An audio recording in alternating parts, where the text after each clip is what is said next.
So we're coming to the solstice, the shortest day of the year, the dark time. And yet it's a time to be introspective, to go within.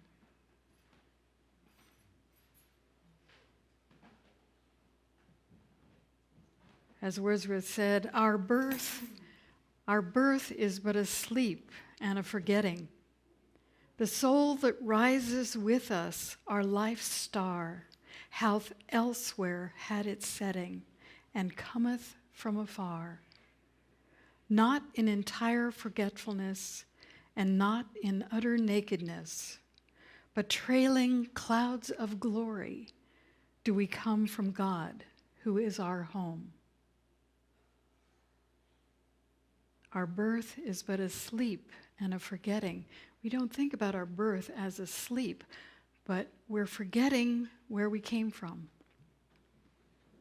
In fact, someone said the little groove that we have under our nose is where God touches us and says, forget. Because we each have to rediscover this for ourselves. We have to remember that not in utter nakedness and not in forgetfulness, entirely forgetful, because we know there's something else. We know that there's something else. What we know at this time of year is that there is this essence, we hear about this Christ. And Christ is not a person, it's a consciousness. It is a consciousness that knows oneness, that we are one with one another and one with the source of all life itself. And so the man, Jesus, was a human being who remembered that God was his home. He had that recollection, that realization that there was something more. And he came in a time of darkness.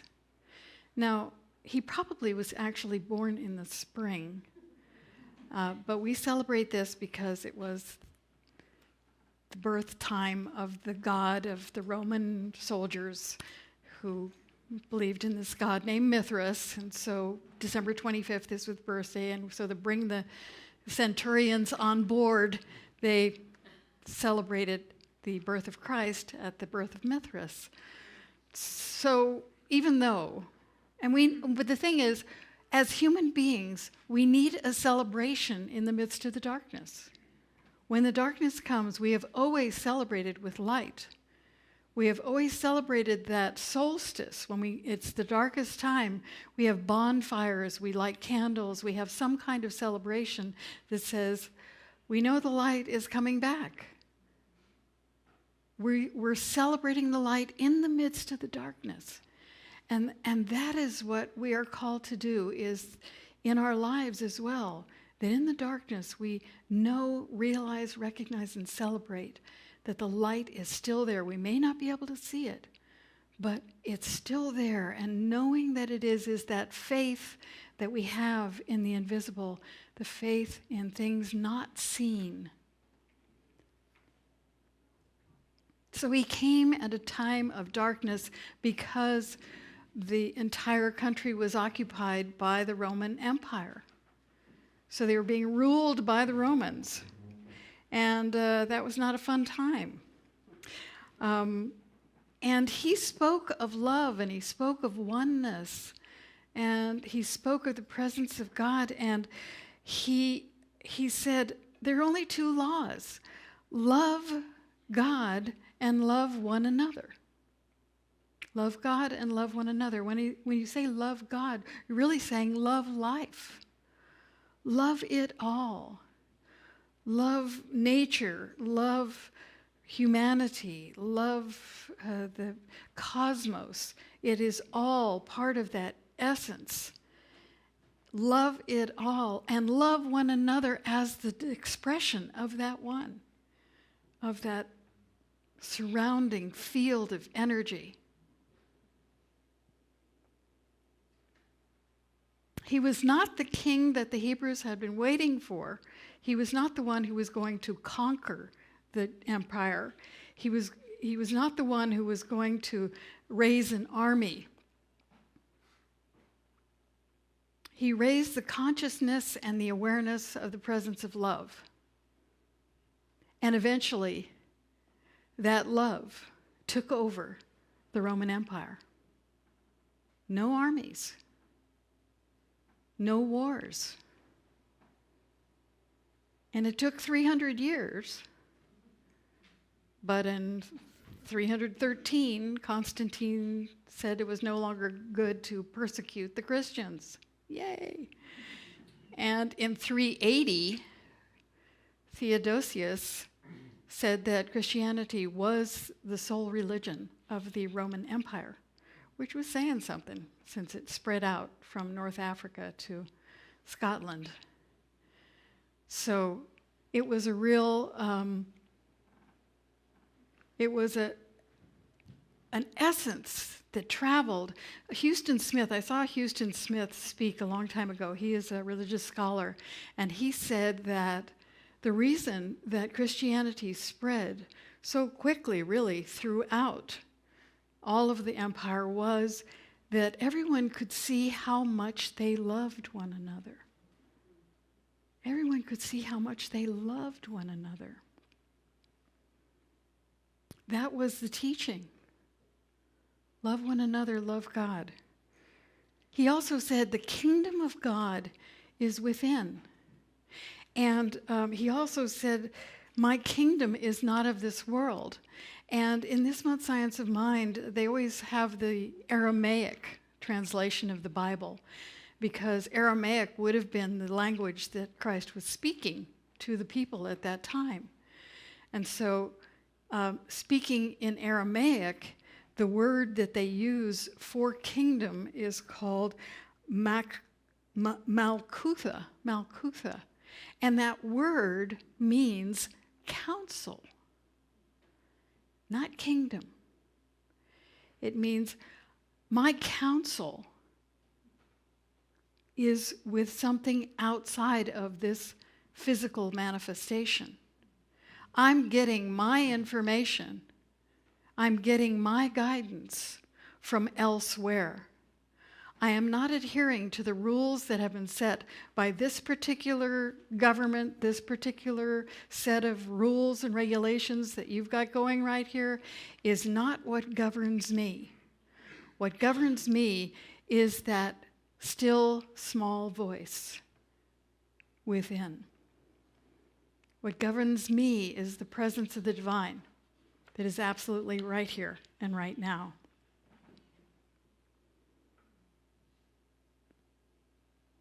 So if we look beyond the commercialism of this season, we can see that it's a time to really let ourselves love. A lot of times we're all, in protection mode. We've got the armor up.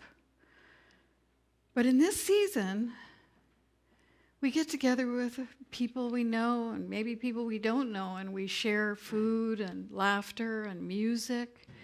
And there's an opening, there's a letting go, there's a letting go of the armor for a moment and making ourselves available to love, being willing to be the loving beings that we are.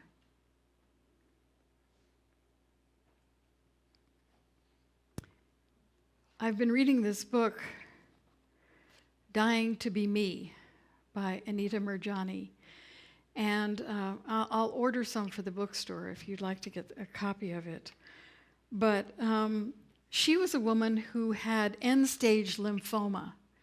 She was taken to the hospital in a coma. Her organs were shutting down. Her kidneys had shut down. Her liver was shutting down. And she was dying. And all of a sudden, she had this experience where she could see her husband and her mother, and they were grieving and they were sad, and she could not only see them and hear them, but she could feel them. She could feel their emotions. She could hear their thoughts. And she could hear what the doctors were saying down the hall about her. And she could feel their emotions and what they were thinking. You know, they were pretty much writing her off. And she was fine with it, really. She was feeling great. It was the best she'd felt in years, because she was no longer suffering from having these tumors popping out all over her body and these lesions that she had. And so she was feeling great, and she wanted to tell her mother and her husband, you know, don't worry, I'm feeling great. But her body was not able to respond or be like that. And she said it was sort of like all our lives, we are in a giant warehouse that is dark, and all we have is a flashlight. So we can only see as far as we can shine that light, and we can only see what we're putting our attention on in the moment. Wherever we're turning our light, which is our attention, that is the only thing we can see. And we sort of feel like there's something else, but we don't know what it is. We can't see it.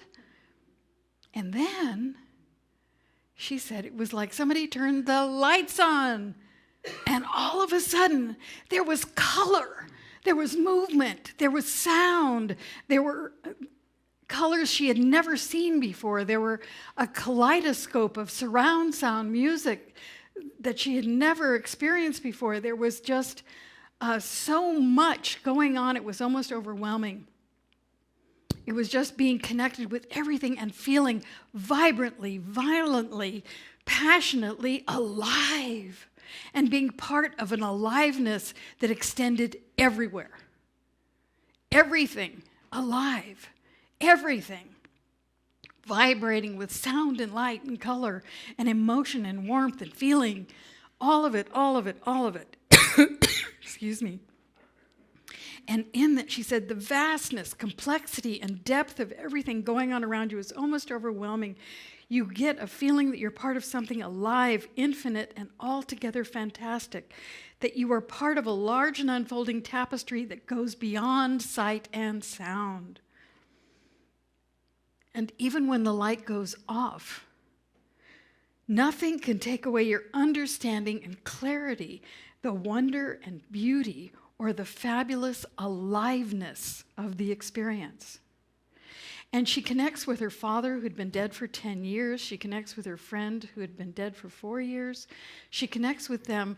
They're speaking to each other, but they're not talking. They're just understanding what's going on with each other. And her father and she hadn't gotten along because she wasn't an observant Hindu wife. She didn't accept the husbands that he had selected for her, etc. She had her own life going. But in this situation with her father, there was none of that. There was only unconditional love. Only unconditional love. And she felt so blissful that she really didn't want to go back into her body, but her father said, you do have a choice. You do have a choice. And then she realized that she had a purpose that she had yet to fulfill. And she wouldn't have to go out and look for it. It would unfold before her. She simply had to allow it to unfold. And in order to access this state of allowing, all she had to do was be herself without judgment or feeling flawed. All she had to do to access the state of allowing was to be herself without judgment or feeling flawed. And she understood that our essence is pure love. All of us, our essence is pure love. And she knew beyond a shadow of a doubt that by being the love that she was, she could heal herself and others. And so she came back into her body, and sure enough, she woke up, and her husband said, "Oh, you're back. And by that time, her brother was there. And she had been able to perceive her brother coming on his way from India. He was flying from India. She perceived his thoughts and his feelings as well as he was coming from India. He was there. And she could name the doctors that she had never met before because she'd been in a different clinic for her treatment. She could name the doctors. She could thank them for what they had done, even though she'd been in a coma when they were doing what they had done. She knew who they were and what they'd done. And she was just so joyful, so happy, that she was laughing and just having a great old time, that they had to move her out of the ICU because she was being disruptive to all the other sick people. That she is wanting to say, I am alive, I'm alive, I'm alive. And it's so wonderful, it's so beautiful, it's so vibrant, it's so vital, it's so fabulous and fantastic. 7 weeks after she had been admitted to the hospital, she went to a wedding and danced and drank champagne. All of her tumors were gone. All of the lesions disappeared. Her doctors have written this all up because they are mystified, baffled. But she knew that love would heal her because it's the essential energy that created everything. And so she loved herself unconditionally, and when she did that, she could love others. And it's just a wonderful unfolding. She says, we are all one, we are love at our core, we are magnificent. If each of us became aware of our magnificence and felt good about ourselves, it seems to me the only thing we'd have to share is our unique nature, expressed outwardly in a loving manner that reflects self-care. Wow.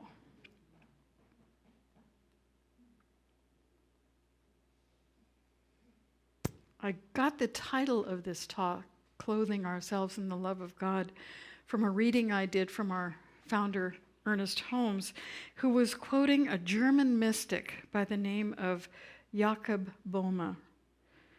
And he said, and then should a man wrap his soul in the great love of God and clothe himself therewith as with a garment. And when I thought about that, I thought about when we clothe ourselves, we're putting something on the outside.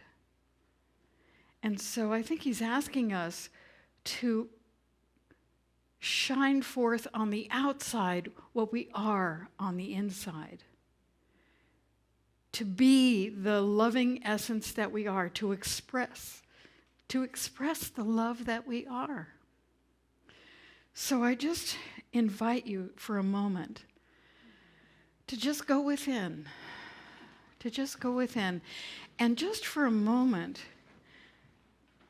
let go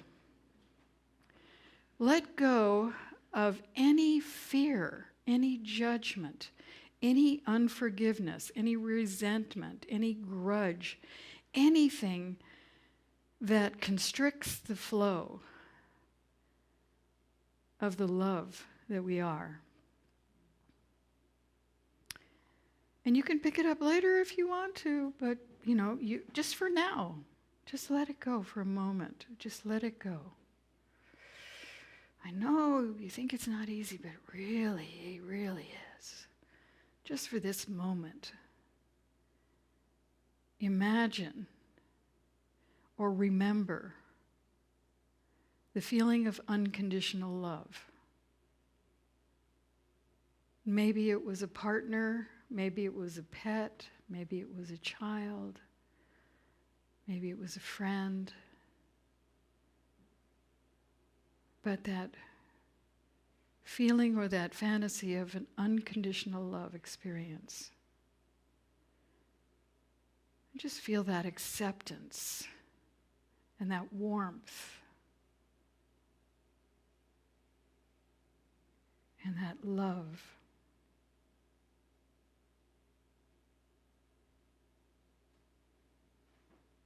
And just let yourself rest in it. Like letting go.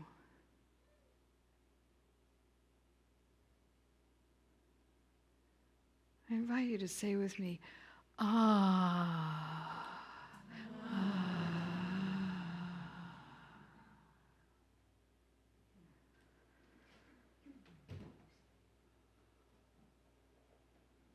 And just open to the peace within.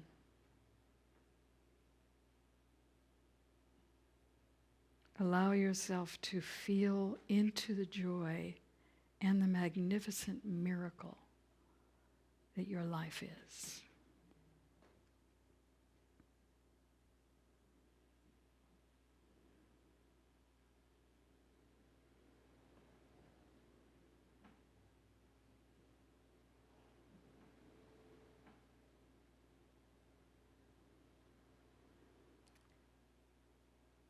And coming back into the room, our affirmation for this week is, I joyfully live the path of peace. I joyfully live the path of peace.